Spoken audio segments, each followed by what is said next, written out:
জয় বঙ্গবন্ধু।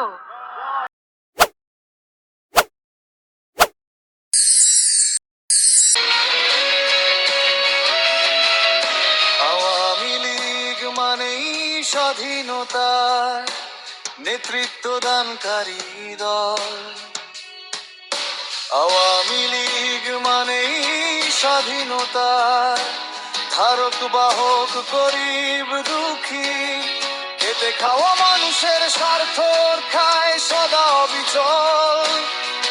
আর যত সব আপন স্বার্থে দেশের মানুষের সাথে করছে ছল, তাদের কারোরই মানুষের প্রতি ভালোবাসা নাই। তাই আবারও আমি আওয়ামী লীগের সরকার চাই। এই বাংলাদেশে আওয়ামী লীগের কোনো তুলনা নাই।